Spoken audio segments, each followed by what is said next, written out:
Hello students, our today's topic is demand function. Demand function shows the functional relationship between demand for a commodity and its various determinants. Demand function क्या है? ये किसी भी commodity की demand को effect करने वाले factors and demand के relationship को दिखाता है. It has two types, individual demand function and market demand function. First of all, we will discuss about the individual demand function. ये एक इक्वेशन लिखी गई है. ये इक्वेशन आपको पॉइंट्स को लर्न करने के लिए dx demand for x commodity is the function of प्राइस ऑफ x commodity, pr price of related goods, y income of the consumer, t taste and preferences and e यानी एक्सपेक्टेशंस. एक एक पॉइंट को लेके हम चलेंगे. First of all px own price of commodity. Own price of commodity.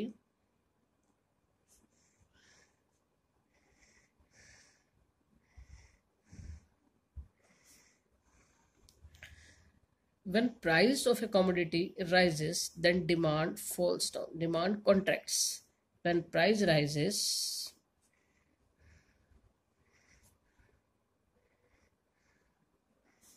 demand contract. Price rise होने पर demand क्या हो जाती है? कम हो जाती है. एंड वाइस वर्सा, यानी प्राइस फॉल होगा तो डिमांड क्या होगी? उसमें एक्सटेंशन. और यही हमारा क्या है? लॉ ऑफ डिमांड भी है. इसे लॉ ऑफ डिमांड भी कहा जाता है. इस इनवर्स रिलेशनशिप को हम लॉ ऑफ डिमांड भी कहते हैं. When price rises, demand contract and vice versa.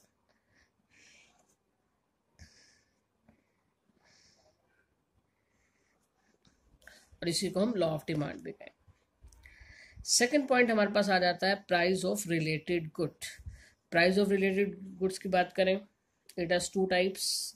Price of related goods, it has two types. First one is the substitute goods.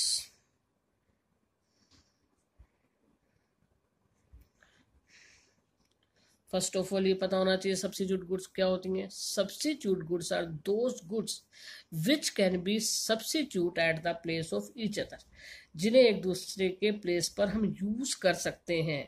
Which can be substitute, which can be substitute at the place of each other.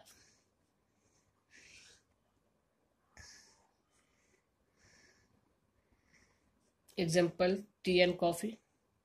Tea and coffee are the substitutes. इन्हें हम एक दूसरे के place पर use कर सकते हैं. Ink pen and ball pen, these are the substitutes. Ink pen and ball pen, these are the substitutes. When price of one rises, then demand for another good. यहां पर पॉजिटिव रिलेशनशिप आएगा. when price of tea rises, you can substitute coffee at the place of tea. यानी जब T का price rise हो गया तो आप कॉफी को ज्यादा यूज कर सकते हैं. then demand for coffee rises. so positive relationship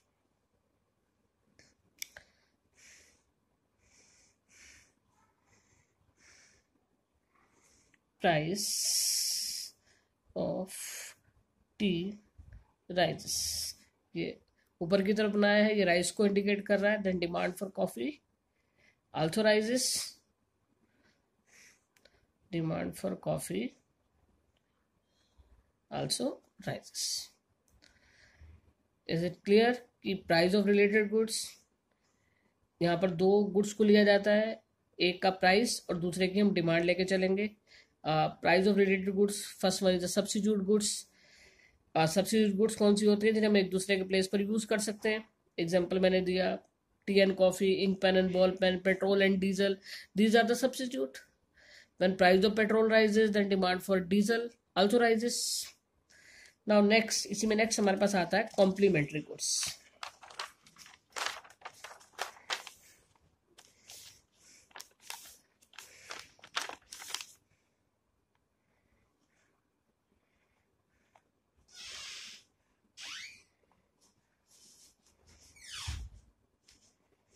complementary goods are those goods which can jointly satisfy our need. जो jointly हमारी need को satisfy करे, that are considered as the complementary goods. For example, car and petrol, these are jointly demanded goods which jointly satisfy our need.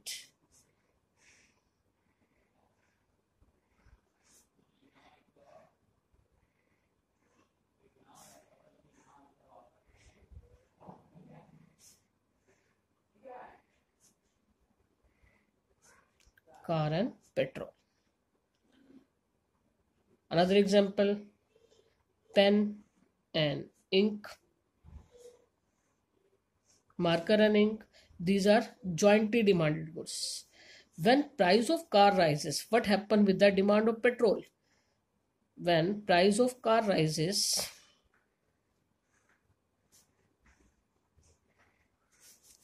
demand for petrol falls down.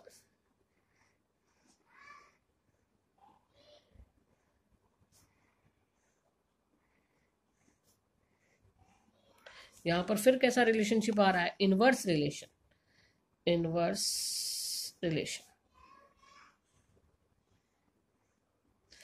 Car का price rise होगा, car की demand fall होगी, लेकिन हमें यहाँ पर लिखना नहीं है कार की डिमांड फॉल होगी, क्योंकि वो हमने फर्स्ट पॉइंट के अंदर डिस्कस किया own price of the commodity.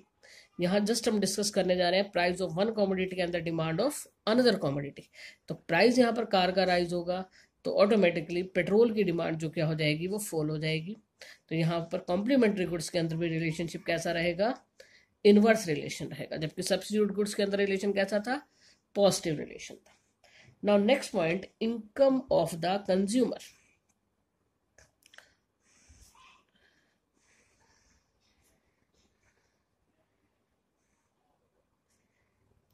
बहुत ही इंटरेस्टिंग चैप्टर है और ज़्यादातर जितने भी पॉइंट्स हम डिस्कस कर रहे हैं रियल लाइफ से रिलेटेड हैं. केयरफुली इन्हें आप समझेंगे. Income of the consumer, change in the income of the consumer, ये भी इफेक्ट करता है डिमांड के ऊपर. यहाँ पर हम दो तरह की गुड्स लेके चल रहे हैं. First one is the normal goods जिन्हें हम रूटीन में यूज करते हैं, चाहे आपके ड्रेसेस हैं, चाहे आपके फुटवियर हैं, या कुछ भी, जो भी नॉर्मल गुड्स की हम बात कर रहे हैं. When income rises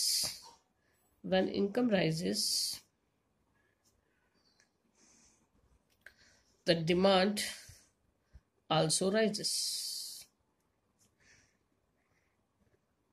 and vice versa. जब इनकम फॉल होगी तो डिमांड भी हमारी नॉर्मल गुड्स की क्या हो जाएगी? फॉल हो जाएगी. जब इनकम बढ़ती है तो अब ज़्यादा शॉपिंग करते हैं, ज़्यादा ड्रेसेस परचेज करते हैं, ज़्यादा फुटवेयर परचेज करते हैं, दूसरी चीज़ों को भी ज़्यादा परचेज करते हैं. बट जब इनकम कम हो जाती है तो ऑटोमेटिकली हमारी डिमांड भी क्या हो जाती है? कम हो जाती है. बट अगर हम इसके अंदर सेकेंड लेके चलें, इंफीरियर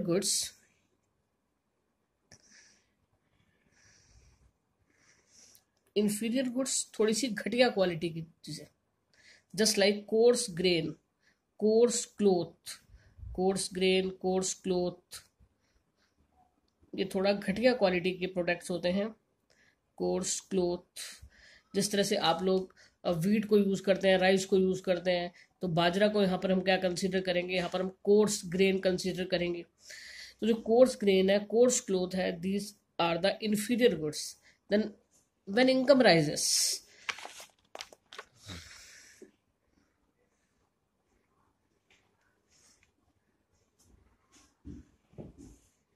देन डिमांड क्या होगी? डिमांड जो है इन गुड्स की फॉल हो जाएगी. डिमांड फॉल्स डाउन, क्योंकि जब इनकम राइज होगी तो कोई भी घटिया क्वालिटी चीज को लेना पसंद नहीं करेगा. ऑटोमेटिकली डिमांड क्या होगी? फॉल होगी. Our next point is taste and preferences.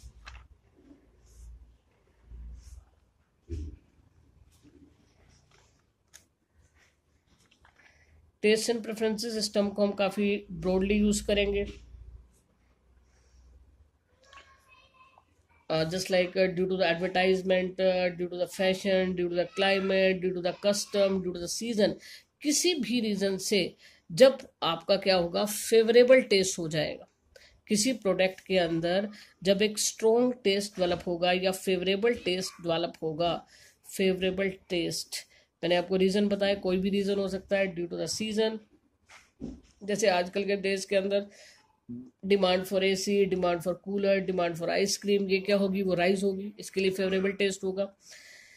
Due to the fashion, कोई चीज़ मार्केट के अंदर नहीं आती है, फैशन के अंदर आती है, ड्यू टू द कस्टम्स, हमारे रीति रिवाजों के अकॉर्डिंग जिस चीज़ को हमें खरीदना है, तो उसके लिए एक फेवरेबल टेस्ट डेवलप हो जाएगा और एग्जिस्टिंग प्राइस के ऊपर उसकी डिमांड क्या हो जाएगी, राइज कर जाएगी। Due to favourable taste demand rises,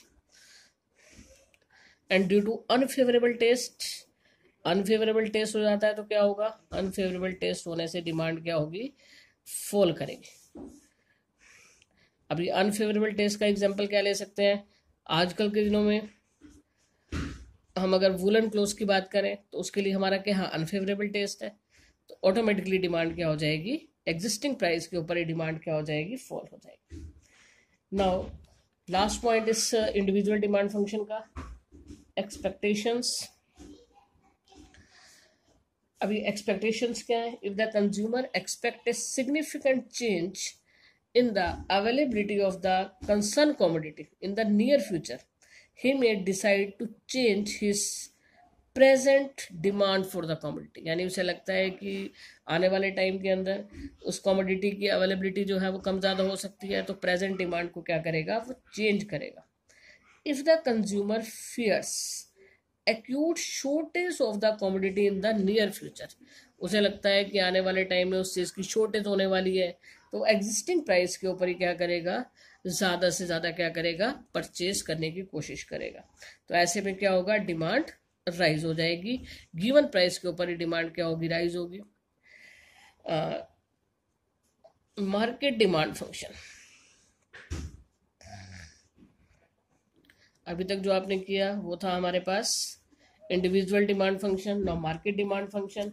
Market demand function shows how market demand for a commodity or total demand for a commodity in the market is related to its various determinants। जब हमने individual demand function किया, हमने एक individual की demand को effect करने वाले factors को स्टडी किया, बट यहाँ पर हम जो कंप्लीट मार्केट है उसमें किसी पर्टिकुलर कमोडिटी की डिमांड को इफेक्ट करने वाले फैक्टर्स को स्टडी कर रहे हैं। मार्केट डिमांड फंक्शन, एक इक्वेशन इसके लिए भी लिखेंगे।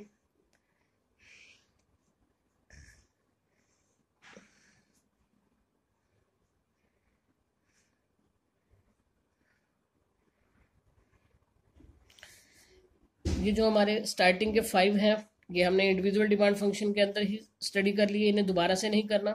अभी हमारे पास सिर्फ 2 ही पॉइंट रह जाते हैं। फर्स्ट एन, इसके लिए है हमारे पास पॉपुलेशन, पॉपुलेशन कह सकते हैं, या फिर हम कह सकते हैं साइज और number of the buyers, size और नंबर ऑफ बायर्स। तो हमारा पॉइंट क्या हो गया, population.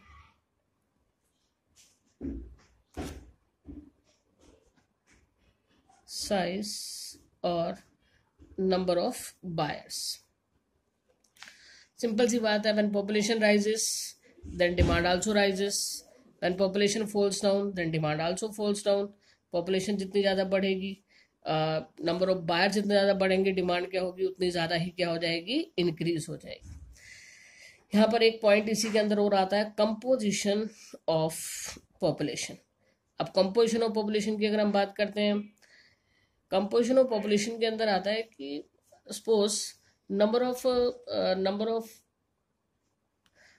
Children rises in the population, अगर नंबर ऑफ चिल्ड्रन राइज हो जाएगा then demand for those products जिसको चिल्ड्रंस यूज करते हैं उनकी डिमांड क्या हो जाएगी, वो इंक्रीज हो जाएगी। सपोज हम कहते हैं कि चिल्ड्रन का नंबर इंक्रीज होता है तो ट्वाइस की डिमांड इंक्रीज हो जाएगी। Number of female rises then demand for those products जिन्हें फीमेल यूज करती हैं उनकी डिमांड इंक्रीज हो जाएगी। And last point, distribution of income. Distribution of income की अगर हम बात करते हैं, इन केस डिमांड इनकम जो है हमारी इक्वली डिस्ट्रीब्यूटेड है then demand rises. Equal distribution होगा तो डिमांड क्या होगी, राइज होगी। Distribution then demand for normal good rises. Demand for normal goods rises.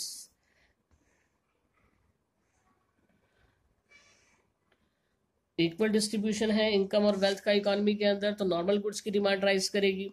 और if there is unequal distribution है, richer tend to be richer and poor tend to be poor.